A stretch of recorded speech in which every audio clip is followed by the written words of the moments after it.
Hello प्यारे बच्चों, आप लोगों का फिर से एक बार स्वागत है आपका अपना यूट्यूब चैनल।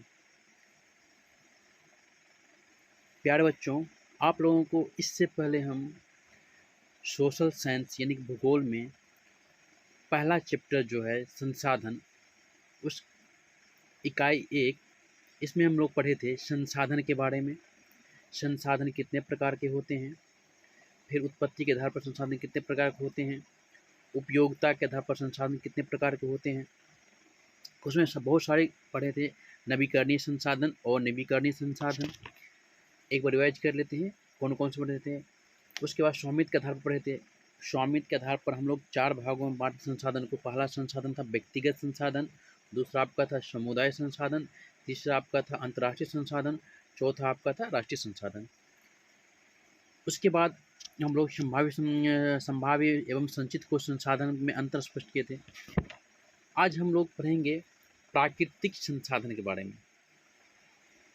खंड खो है, हम लोग प्राकृतिक संसाधन के बारे में पढ़ेंगे। आखिर प्राकृतिक संसाधन में क्या होती है, प्राकृतिक संसाधन में क्या क्या पढ़ना है।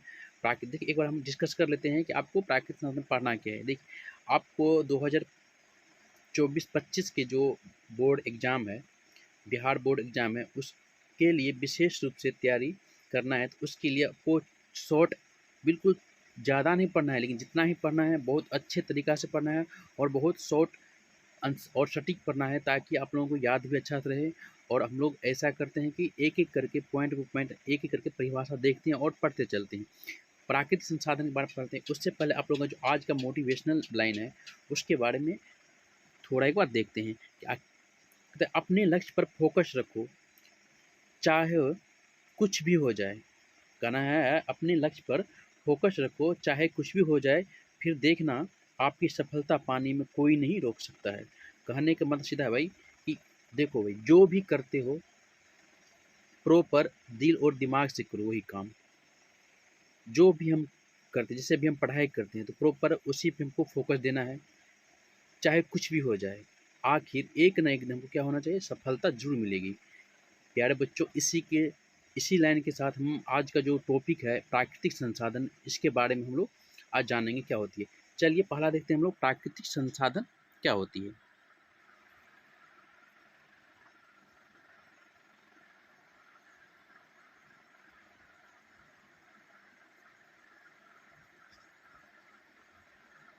देखो प्यारे बच्चों, प्राकृतिक संसाधन, प्राकृतिक मतलब सब समझते हैं नेचर, यानी कि जो जिसको हम लोग नहीं बनाए हैं, जो भगवान द्वारा रचा हुआ है या जो भगवान द्वारा बनाया गया है, जैसे कि पानी, मिट्टी, हवा, यही सब तो क्या प्राकृतिक वो ऐसा संसाधन जिसका उपयोग हम लोग करते हैं, लेकिन उसको हम नहीं बनाए हैं, यानी कि जो मानव निर्मित नहीं है, वैसा संसाधन को हम लोग बोलते हैं प्राकृतिक संसाधन।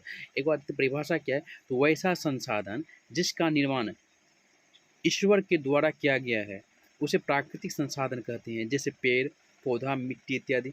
मान के चलिए मिट्टी का निर्माण हम लोग किए हैं? बिल्कुल नहीं।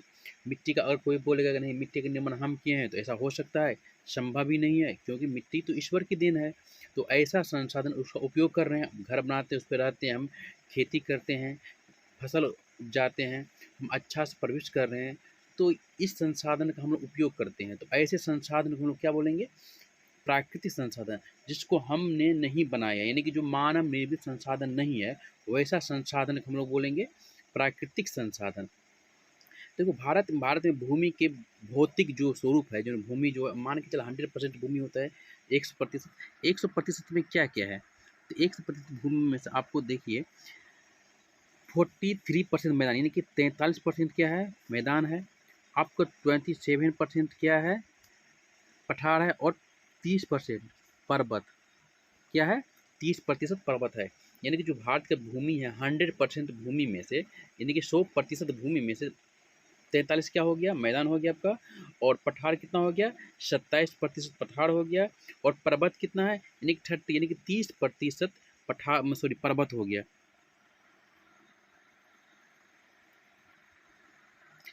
देखिए, उसके बाद होता है मृदा। आप लोग सब समझते हैं कि मृदा क्या होती है? मिट्टी जिसको बोलते हैं हम लोग। तो मृदा क्या होती है? असंगठित पदार्थों से निर्मित पृथ्वी की सबसे ऊपरी परत, मृदा कहलाता है। यानी असंगठित जो भी पदार्थ सर्कल के जो तैयार होता है, जितना भी असंगठित पदार्थ है जो सड़ता है गलता है, बहुत दिनों के बाद जो पदार्थ तैयार होता है वो ऊपर परत होता है जिस पे हम लोग अभी रह रहे हैं, उसी को हम लोग क्या कहते हैं, मृदा कहते हैं, यानी कि उसी को मिट्टी कहते हैं।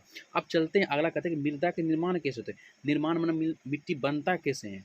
हम लोग तो अभी मिट्टी क्या उसके बारे में पढ़े, अब मिट्टी बनता कैसे है उसके बारे में पढ़ते हैं। मिट्टी आखिर कैसे बनता है, मृदा का निर्माण कैसे होता है। देखो, मृदा निर्माण चट्टानों को जो टूटना फूटना, सड़े गले पदार्थ बहुत दिन लंबे समय तक रह जाता है, यानी काफ़ी समय तक रहने के बाद क्या होता है, वो पदार्थ सड़ गल जाता है, और सड़ गलने के बाद कई वर्ष पुराना लगता है, यानी कि जो वर्षों वर्षों बीत जाता है, उसके बाद उसमें उसमें उससे मिट्टी का निर्माण होता है। तो कहता है कि चट्टानों के टूटने फूटने तथा भौतिक रसायन और जैविक परिवर्तनों से मृदा का निर्माण होता है, जो काफ़ी धीमी होते हैं। काफ़ी धीमी मतलब बहुत समय लग जाता है, यानी मिट्टी का जो निर्माण होता है उसमें क्या होता है, काफ़ी समय लग जाता है मिट्टी को निर्माण होने में। उसके बाद कुछ सेंटीमीटर गहरी मृदा के निर्माण में लाखों बार, यानी कि थोड़ा सा भी हम सेंटीमीटर 10 सेंटीमीटर 20 सेंटीमीटर 25 सेंटीमीटर, अगर इतना मिट्टी के निर्माण होने में बहुत लाखों वर्ष लग जाता है, तब जाके मिट्टी का निर्माण होता है। देखो, उसके बाद है मृदा, यानी कि मिट्टी को हम लोग 6 भागों में बांटा गया, यानी कि मिट्टी को हम लोग 6 भागों में बांटा गया है। तो पहला आपका है जलोढ़ मृदा। ठीक है, एक एक करके बारी बारी हम सबको पढ़ेंगे। पहला आपका है जलोढ़ मृदा, आखिर जलोढ़ मृदा। दूसरा है काली मृदा, तीसरा है लाल एवं पीली मृदा, चौथा आपका है लेटेराइट मृदा, और पांचवा आपका है मरुस्थलीय मृदा, और छठा आपका है पर्वतीय मृदा। उससे पहले हम लोग देखते हैं कि बागर मृदा क्या होता है और खादर, यानी कि बागर, देखिए बाबू, ये लोग बहुत, ये दो टॉपिक जो होते हैं बागर और खादर, ये आपका बहुत ज़्यादा इम्पोर्टेंट है। यानी कि जो अगर बिहार बोर्ड के लिए देखा जाए तो ये हमेशा ये दोनों क्वेश्चन पूछा गया कि बागर क्या होता है और खादर क्या होता है, या फिर बागर और खादर में अंतर स्पष्ट करें, यानी कि दोनों में डिफरेंट क्या होती है, यानी बागर और खादर में अंतर स्पष्ट करें। ये दोनों क्वेश्चन मोस्ट इंपॉर्टेंट क्वेश्चन है, ये क्वेश्चन हमेशा पूछा गया है। देखते हैं बागर क्या होता है। पुराने जलोढ़ में कंकर, समझता, रोड़ी गिट्टी उट्टी जो होता है, कंकर एवं बजरी पत्थर की मात्रा अधिक होती है, यानी कि जो मिट्टी उट्टी की, सॉरी, कंकर बजरी की जो पत्थरों की जो मात्रा होता है वो क्या होता है, वो बहुत ज़्यादा होती है। वो बहुत क्या होता है, बहुत ज़्यादा होता है, जिससे बागर मिट्टी कहते हैं। जिसे क्या कहते हैं हम लोग, बागर मिट्टी कहते हैं। इसका ठीक अपोजिट देखिए कि खादर, कि नवीन जलोढ़ महीन, यानी बहुत पतले कण पाए जाते हैं, जो बालू, बिल्कुल बालू आप लोग देखे होंगे, बालू की मृतिका का मिश्रण होता है, जो खादर कहलाता है। ये काफ़ी उपजाऊ होते हैं, यानी कि जो खादर जो मिट्टी होती है ना, ये काफ़ी उपजाऊ होते हैं, यानी कि ये इसमें फसल जो है ना काफ़ी ज़्यादा उगाते हैं लोग, ये काफ़ी ज़्यादा उपजाऊ होती है ऐसी मिट्टी। अब पहला हम लोग क्या है मिट्टी के बारे में बात, पहला क्या हम लोग जलोढ़ मृदा। जलोढ़ मृदा क्या होता है, तो जलोढ़ मृदा पोटास, फास्फोरस और चूना और तत्व अधिक होती है, यानी कि इस मिट्टी में जो है, माना कि पोटास की मात्रा अधिक होती है, फास्फोरस की मात्रा अधिक होती है, चूना पत्थर तत्व अधिक होती है। इस मिट्टी में गन्ना, गेहूँ, मक्का और दलहन जैसी काफ़ी फसल देती है, यानी कि इस मिट्टी में हम लोग जो होता है जलोढ़ मिट्टी में, इस सब मिट्टी में हम लोग जो फसल मेन माना मूलतः फसल है, जैसे कि गन्ना हो गया, चावल हो गया, गेहूँ हो गया, मक्का हो गया और दलहन जैसी फसलें इसमें अच्छी तरह से होती है, यानी कि काफ़ी उपजाऊ होती है इस माना मिट्टी में, जलोढ़ मृदा में गन्ना, मकई फसल ये सब ज़्यादा उपजाऊ होती है। काली मृदा कहते हैं, इस मिट्टी का रंग काला होता है, इसमें एल्युमिनियम एवं लोह की अधिक मात्रा पाया जाता है। इसे कपासी मृदा भी कहते हैं, यानी कि जो काली मृदा, अगर बोल देगा कि कपासी मृदा किसे कहते हैं, तो काली मृदा को भी कपासी मृदा कहते हैं। इसमें मिट्टी का रंग क्या होता है, काली की मिट्टी का रंग काला तो होगा कहते हैं, नाम में तो काली मृदा, इसका रंग क्या काली होता है। इसमें एल्यूमिनियम और लोह की मात्रा, जो एल्यूमिनियम और लोह की मात्रा क्या होती है, काफ़ी ज़्यादा होती है, इसे कपासी मृदा भी कहते हैं। तीसरा, इसमें देखो, काली मृदा में कपास की खेती अधिक होती है। काली मृदा में क्या होती है, कपास खेती अधिक होती है। काली मृदा में कपास खेती अधिक होती है। काली मृदा का स्थानीय नाम, जो स्थानीय जो लोकल नाम कहता है, जैसे तुम्हारा लोकल नाम है, घर का नाम जो होता है ना, उसी को लोकल नाम, तो उसका लोकल नाम क्या है, तो रेगुर मृदा, यानी काली मृदा का स्थानीय नाम रेगुर मृदा है। ठीक है, और इसके बाद चलते हैं लाल एवं पीली मृदा। क्या है, लाल एवं पीली मृदा, यह मृदा पठारी क्षेत्र में खादर आग्नेय चट्टान, जहाँ पे 100 सेंटीमीटर से कम वर्षा होती है, यानी कि बहुत कम बारिश होती है। ऐसा जगह जहाँ पे क्या होता है 100 सेंटीमीटर से भी कम बारिश होती है, उस क्षेत्र में यह पाए जाते हैं। जो लाल मिट्टी या पीली मिट्टी जो पाए जाते हैं, कहाँ पाया जाता है? जहाँ पे जो बहुत बहुत कम बारिश होती है, यानी कि नहीं के बराबर, यानी कि 100 सेंटीमीटर से कम बारिश होती है, वहाँ पर ये मिट्टी पाई जाती है, लाल एवं पीली मृदा। लाल एवं पीली मृदा में चावल, बाजरा, मूंगफली, तंबाकू और फसलों को उत्पादन किया जाता है। यानी कि जो लाल मृदा में, इसमें क्या होता है कि खास करके ज़्यादा करके चावल, बाजरा, मूंगफली, तंबाकू और फसलों का उत्पादन क्या होता है? किया जाता है। इन सब चीज़ का उत्पादन लाल मृदा या पीला मृदा में किया जाता है। अब लेटेराइट मृदा क्या होता है? लेटेराइट मृदा, इस मिट्टी में एल्युमिनियम और लोह के ऑक्साइड अधिक पाए जाते हैं, ऑक्साइड अधिक पाए जाने के कारण इसका रंग लाल होता है। जिसमें ह्यूमस की मात्रा नगण्य होती है, यानी ह्यूमस मतलब कम होती है। ह्यूमस मतलब जहाँ पे मान के चलो कोई खरपतवार जम जाता है और उसमें वहाँ पे जैसे कि बहुत सारे खरपतवार जो होता है, टूटने के बाद स्तर गल जाता है, तो उसी को हम लोग ह्यूमस बोलते हैं।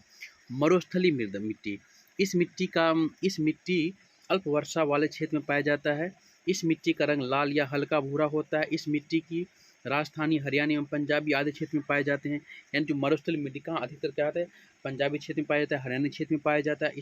इस प्रकार की मिट्टी अधिकतर उधर पाया जाता है, यानी कि राजस्थान, हरियाणा, अपना बिहार में इस मिट्टी का क्षेत्र बहुत कम पाया जाता है। यह सब मिट्टी का अधिकतर हरियाणा, पंजाब में पाए जाते हैं। इस मिट्टी का रंग लाल या हल्का भूरा होता है। अब पर्वतीय मृदा, नाम से लग रहा है पर्वतीय मृदा, देखो नाम से क्या है? पर्वतीय मृदा, यानी कि जो पर्वत और में पाए जाते, इस प्रकार की मिट्टी पहाड़ी क्षेत्र में पाई जाती है। पहाड़ी पहाड़ और होगा, बहुत बड़ा पहाड़ है, उस क्षेत्र में यह मिट्टी पाया जाता है, जहाँ जहाँ प्राप्त बारिश वन पाए जाते हैं, जहाँ प्राप्त वर्षा वन भी पाए जाते हैं। समुच्चय कृषि से आप क्या समझते हैं? अगला टॉपिक है मेन पॉइंट, देखो समुच्चय कृषि से आप क्या है? समुच्चय कृषि से आप क्या समझते हैं? देखिए, समुच्चय कृषि पहाड़ी ढलानों पर जल के तेज बहाव से बचाने के लिए, थोड़ा सा दिक्कत है तो आप लोग थोड़ा सा कॉम्प्रोमाइज़ कर लीजिए, मैनेज कर लीजिए, वैसे हम बोल ही देते हैं। पहाड़ी ढलानों पर जल के तेज बहाव से बचाने के लिए सीढ़ी नुमा ढाल, यानी कि सीढ़ी नुमा ढाल बनाकर खेती की जाती है, जिसे समुच्चय कृषि कहते हैं। कहने के मतलब जो पहाड़ी इलाका होता है, जो पहाड़ी ढलानों पर जो जल होता है ना, जल का बहाव क्या होता है, उसको क्या कहता है? सीढ़ी नुमा बना करके, सीढ़ी नुमा ढाल बना करके खेतों में खेती की जाती है, उसे समुच्चय कृषि कहते हैं। समझ गए कि समुच्चय कृषि की किसे कहते हैं? तो जो पहाड़ी क्षेत्र में जो पानी को जो ढाल बना करके खेतों में खेती किया जाता है, उसी को हम लोग क्या बोलते हैं? कि समुच्चय कृषि। पवन अपर्दन वाले क्षेत्र में कृषि की कौन सी पद्धति उपयोगी है? यानी कि जो पवन अपर्दन, जहाँ पे काफ़ी हवा उड़ता है, जैसे कि पवन अपर्दन वाले क्षेत्र में कृषि कौन सी पद्धति उपयोगी मानी जाती है? तो पढ़ा है कि पवन अपर्दन वाले क्षेत्र में पट्टकी कृषि अच्छी मानी जाती है, जो फसलों के बीच पट्टकियाँ विकसित करके खेती की जाती है।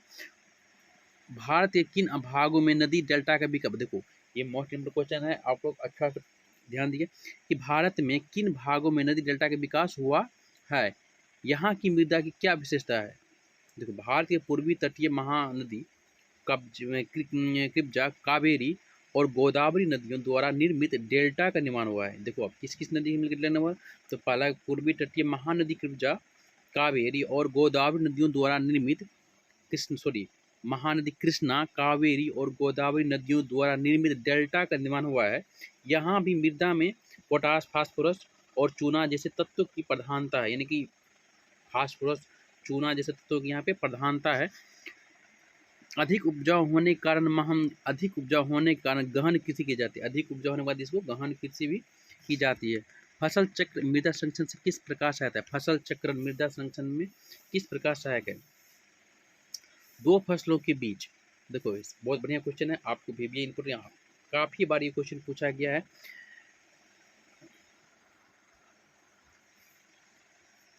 कहते दो फसलों के बीच एक दलहन फसल को उगाना या अदल बदल कर खेती करना फसल चक्र कहलाता है। लेकिन दो फसलों के बीच उगाना या अदल बदल के खेती करना फसल चक्र कहलाता है, जिस कारण मृदा का पोषण स्तर बराबर रहता है। जैसे मृदा स्तर क्या होता है, जो पोषण क्या होता है, बराबर रहता है, क्योंकि दलहन पौधों के जड़ों में नाइट्रोजन स्थिरीकरण अस्थायी रूप में जीवाणु पाए जाते हैं। दो फसलों के बीच एक दलहन फसल को उगाना ही या अदल बदल कर खेती करना फसल चक्रण कहलाता है। ठीक है, याद रहेगा बहुत। जलाक्रांता से आप क्या समझते हैं? जलाक्रांता से आप कैसे उपस्थित होते हैं मृदा अपरदन में, इसकी क्या भूमिका है? यानी कि मृदा अपरदन मतलब क्या? जो मिट्टी कट के भागता है, यानी कि जो मिट्टी बहता है उसी को अपरदन बोलते हैं। मृदा अपरदन जो मिट्टी कट के एक, जब देखता होगा कि बारिश में सड़क जो होता है कि पानी से ये कट के दूसरे के खेतों में या फिर गड्ढे में चला जाता है, उसी को हम लोग बोलते हैं अपर्दन। ये मृदा अपर्दन यानी एक जगह से कटकर बहना, उसी को हम लोग क्या बोलेंगे? मृदा अपर्दन। किसी को कोई तरह की दिक्कत नहीं होनी चाहिए। अगर किसी को कोई तरह की दिक्कत होती है तो आप लोग एक बार ज़रा प्लीज़ कमेंट बॉक्स में कमेंट कीजिए ताकि हमें अच्छा से पता चले और आप लोगों को अच्छा से अच्छा कंटेंट प्रोवाइड करवाए, ताकि आप लोग अच्छा से 2024-25 में जो बिहार बोर्ड के एग्ज़ाम होने वाले उसमें अच्छा से अच्छा अंक प्राप्त किए। तो जल अधिक सिंचाई करने के कारण मृदा में लवणीय या क्षारीय गुण बढ़ जाते हैं, जिस कारण जलकांदा उत्पन्न होती है। मृदा अपरदन क्या है? अभी हम बात कर रहे थे मृदा अपरदन क्या है। देखो फिर आगे मृदा अपरदन। अपरदन मतलब जो बहता है, मिट्टी की ऊपरी परत का टूटना फूटना या जल जल के बहाव में मिट्टी का कटना मृदा अपरदन कहलाता है। बोले थे कि मिट्टी को टूटना फूटना यानी कि कट के भासना या बहना हुई मृदा अपरदन कहलाता है। ये देखिए आप लोगों का यहाँ तक चैप्टर आपको खत्म हो गया है, यानी कि सॉरी, आपका जो खंड खो है प्राकृतिक संसाधन, इसमें जो मेन टॉपिक था, जो मेन वीवीआई क्वेश्चन था, जो आप लोगों को बार बार क्वेश्चन एग्जाम में दिया जाता है, वो सारा का सारा कवर हम कर दिए। अगर किसी तरह का हम छूट भी गए तो जब हम दोबारा फिर से वीवीआई मोस्ट इंपॉर्टेंट क्वेश्चन सब तैयार करेंगे तो उसमें आपको जो भी छूटा है सब उसमें आ जाएगा। अदरवाइज आप लोगों को किस तरह की दिक्कत हो रही है अगर कुछ समझने में, आप लोग एक बार हमें कमेंट कीजिए कि सर आप इस पर वीडियो बनाएं, तो हम कोशिश करेंगे कि आपको अच्छा से अच्छा वीडियो बना के देंगे। और प्लीज़ आप लोग थोड़ा सा कोऑपरेट कीजिएगा, थोड़ा सा आप लोग सपोर्ट कीजिए। आप लोग इसे ज़्यादा से ज़्यादा हो सके तो शेयर कीजिए। और प्लीज़ अगर आप लोग सब्सक्राइब नहीं किए हैं तो प्लीज़ रिक्वेस्ट कर रहे हैं आप लोग सब्सक्राइब कीजिए। आप अपने दोस्तों में, अपने जितने भी दोस्तों में फैला दीजिए। अगर अच्छा लग रहा है तो अच्छी बात है, अगर नहीं लग रहा है तो हमें आप अपना राय दे सकते हैं कि सर आप थोड़ा सा अच्छा से, चाहे वॉइस में हो या फिर राइटिंग में हो या फिर आपको दिखने में कोई प्रॉब्लम हो या वीडियो कास्टिंग कोई प्रॉब्लम हो, तो आप लोग बता सकते हैं। बेस्ट रहेगा। आप लोगों को धीरे धीरे अभी साइंस और सोशल साइंस दोनों स्टार्ट हो गया है।